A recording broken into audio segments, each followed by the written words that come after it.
You wake up every single time. That's the part that should genuinely bother you if you think about it for more than 5 seconds. Because somewhere out there, right now, there is a human being asleep in a tent, in a jungle, on a mountainside, wrapped in nothing but a sleeping bag and a thin sheet of fabric. And within a few meters of that person, there might be a creature capable of ending their life in under 10 seconds.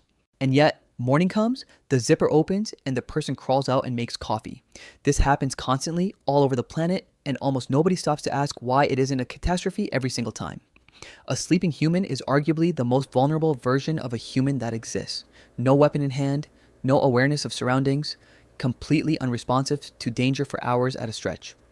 On paper, this should be a feeding opportunity too good to pass up. And yet lions walk past tents, leopards skirt around campsites, bears wander through areas thick with sleeping people and somehow decide, night after night, that it's not worth it. Something is going on here that most people never bother to interrogate. And once you actually start pulling the thread, it turns out to be one of the more unsettling and fascinating stories in the entire relationship between humans and the natural world. Let's get one thing straight immediately, because it reframes everything that follows. This isn't about humans being physically formidable. We are not. Strip away the tools, the fire, the group, and put a single naked human being on the savannah next to a hyena, and the hyena wins that encounter almost every time. We don't have retractable claws. We don't have the bite force to crack bone. Our night vision is embarrassing compared to almost anything that actually hunts at night. And yet, despite all of that, something about us has convinced the rest of the animal kingdom to keep its distance, even while we're lying there completely defenseless. In 2019, a team of researchers working out of UC Santa Cruz ran an experiment that ended up becoming one of the most cited pieces of evidence for exactly this phenomenon. They set up speakers in mountain lion territory and played back recordings, sometimes ordinary human conversation, sometimes the sound of barking dogs, sometimes frog calls as a neutral control. The mountain lions bolted from the human voices at rates that matched or exceeded how quickly they fled from dogs. And it wasn't limited to lions that were simply passing through. Cats that were mid-meal, actively feeding on a kill they had worked hard to bring down, abandoned the carcass and left the area the instant they heard people talking. Think about what that actually costs an apex predator. Calories spent stalking, calories spent in the chase, calories spent wrestling something to the ground, and then the animal just walks away from the payoff because the sound of a human voice was more frightening than the hunger in its stomach. That is not a small reaction. That is closer to a full-blown phobia, and phobias like that don't appear out of nowhere. They get built, generation after generation, through a process that is about as blunt as evolution gets. For roughly 2 million years, humans have been in the business of killing large predators, sometimes for food, sometimes for territory, sometimes simply because the predator was a threat that needed removing. We hunted cave lions into extinction across parts of Europe. We wiped out saber-toothed cats. We drove wolves to the edge of oblivion across huge stretches of North America, and did the same to mountain lions across the entire eastern half of the continent. Predators that got too comfortable around human camps, the bold ones, the curious ones, the ones willing to test their luck, got killed. Predators that gave humans a wide berth survived long enough to pass their genes forward. Do that consistently across thousands of generations, and you don't just end up with animals that have learned to avoid us. You end up with animals that are born already wired to avoid us. No learning required. The caution baked directly into the nervous system before the animal has ever laid eyes on a single human being. Researchers studying lion movement patterns in South Africa's Kruger National Park have documented exactly this kind of behavior, with lions consistently reducing activity in zones where human presence is high. Tigers across parts of India root around villages that sit right in the middle of otherwise excellent hunting territory. Jaguars in the Amazon shift their ranges to avoid regions where people regularly pass through. None of these animals are incapable of the fight. They've simply decided, at a level below conscious thought, that the fight isn't worth having. Now think about what that means for the specific moment when a predator's nose crosses paths with a sleeping human at night. Scent hits these animals first, almost always, long before sight or sound. And a predator's sense of smell operates on a scale that's difficult for us to even conceptualize. Bears are estimated to smell somewhere around 7 times better than a bloodhound, which is already a species famous for its nose. Wolves can pick up certain scents from close to 2 miles away under the right wind conditions. Big cats have an entire secondary smelling organ on the roof of their mouths called the Jacobson's organ that lets them essentially taste airborne chemical information with startling precision. So when one of these animals gets close enough to register a sleeping human, it isn't picking up a simple, clean read, it's getting hit with an overwhelming, contradictory mess of information. Synthetic fabric smells nothing like anything found in nature. Sunscreen, bug spray, the granola bar wrapper in your bag, the soap you used 2 days ago, none of it maps onto anything the predator's brain has a Huntington plate for. Somewhere underneath all of that chemical noise, there's a faint primate smell, but even that doesn't match the specific prey signatures these animals have spent their entire lives learning to recognize. A wolf's hunting instinct is calibrated to the exact way a deer moves and smells and sounds when it panics. A lion's strike response is tuned to prey it has chased and caught thousands of times across its life. Humans simply don't fit into that template. We register as something unfamiliar, and unfamiliar for an animal whose survival depends on making good decisions is a reason to back off rather than lean in. Fire deserves its own moment here because it might be the single oldest and most effective piece of technology humans ever developed for exactly this problem. The fear of fire in animals isn't something learned through trial and error. It's innate, wired in from birth.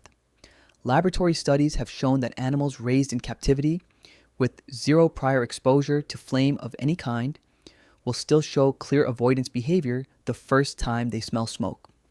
That kind of reaction doesn't come from experience. It comes from deep evolutionary history. Animals whose ancestors survived wildfires by running being the ones who passed that instinct forward, while the ones who stood their ground didn't get the chance to. Humans figured out how to control fire somewhere between 1 and 2 million years ago, and from that point forward, a burning fire next to a sleeping human became something close to an invisible fence. It's not that the flame physically stops a leopard from walking through it. It's that the presence of controlled fire signals something is here that understands and commands a force every other animal instinctively avoids, and that signal alone is often enough to make a predator choose literally any other direction to travel in that night. Here's where the popular image of predators falls apart completely. And it's worth spending real time on because it changes the entire calculation. Movies love to sell the idea of the fearless apex predator, some unstoppable killing machine that attacks whatever crosses its path without hesitation. That's fiction. In the real world, a lion doesn't get a trip to the vet if it takes a hoof to the jaw during a bad hunt. A wolf doesn't get antibiotics if a bite wound turns septic. Out in the wild, an injury that would be a minor inconvenience for a human can be a death sentence for a predator, because a predator that can't hunt at full capacity for even a few weeks can starve before it ever heals. Which means every single potential target gets run through a kind of internal cost-benefit calculation before the animal commits to anything. Is this thing familiar enough that I know how it's going to react? Is the reward worth the risk of getting hurt? Is there an easier option nearby? A sleeping human fails that calculation almost across the board. The unpredictability alone is disqualifying. A predator has watched a zebra panic 1,000 times and knows exactly what that looks like. It has no such history with a human, and a creature that might wake up thrashing, screaming, throwing objects, or surrounded by other humans who come running is an enormous unknown. There's also the matter of size. Standing upright, a human reads as considerably larger and more imposing than our actual body mass would suggest, and bipedal posture itself functions almost like a built-in threat display, similar to the way gorillas or bears rear up when trying to look dangerous. Even collapsed and motionless inside a sleeping bag, that upright silhouette lingers in an animal's memory of what this creature normally looks like, and it's enough to keep most predators from ever fully committing. There's also something happening on the human side of this equation that people rarely think about, and it's worth sitting with for a second because it flips the entire helpless sleeper narrative on its head. Sleep for humans was never actually built to be a total, uninterrupted shutdown. We move through cycles all night, dipping into deep slow wave stages and then rising back up into lighter phases, and researchers have found that during those lighter stages, the brain keeps monitoring the environment far more actively than most people assume.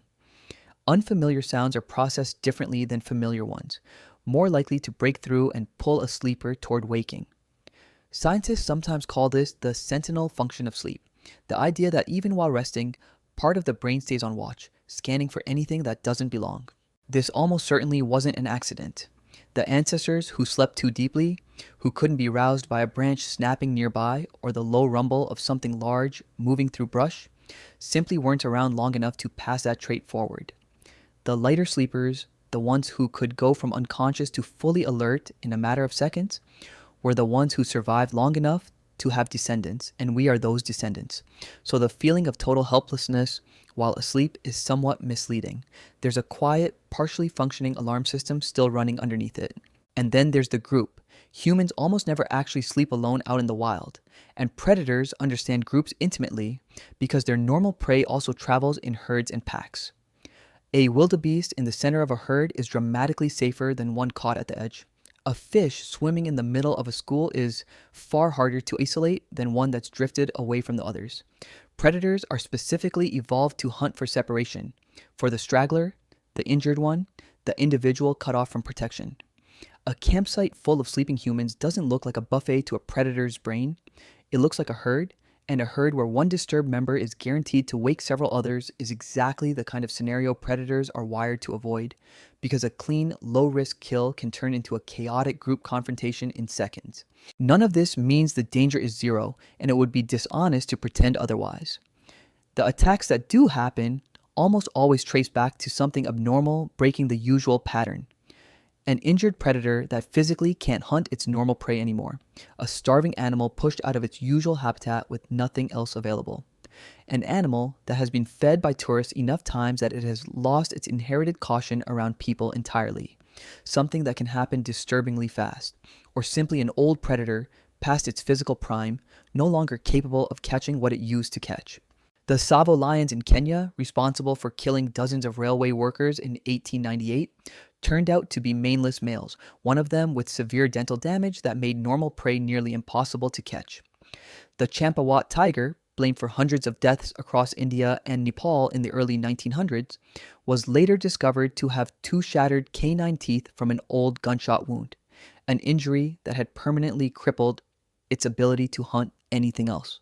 Almost every documented case follows this same shape. Something broke the normal rules first, and only then did the inherited caution give way to desperation. There's one final, almost dizzying layer to all of this that rarely gets mentioned. The same 2019 study on mountain lions didn't just show that predators fear us. It showed that fear rippling outward through the entire ecosystem in ways nobody fully anticipated.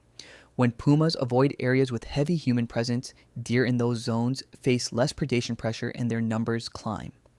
Larger deer populations put more strain on vegetation. Meanwhile, smaller predators like coyotes and foxes also start avoiding human activity, which means the rodent populations they normally keep in check begin expanding too. One species' inherited fear reshapes an entire food web, all without a single direct encounter taking place. We're not just avoiding predators. We are, without lifting a finger, still quietly rearranging the behavior of nearly everything around us, the same way our ancestors always did. So the next time you're lying in a tent somewhere far from home, listening to something move through the dark just beyond the fabric wall, and that old flicker of primal unease creeps in, let it. That feeling is ancient, and it kept generations of people before you alive long enough to have you. But the thing moving out there in the dark, the thing that could end you in seconds if it wanted to, almost certainly isn't coming any closer. It's carrying 10,000 generations of inherited caution, and somewhere deep in whatever passes for its instincts, it already knows better than to test you.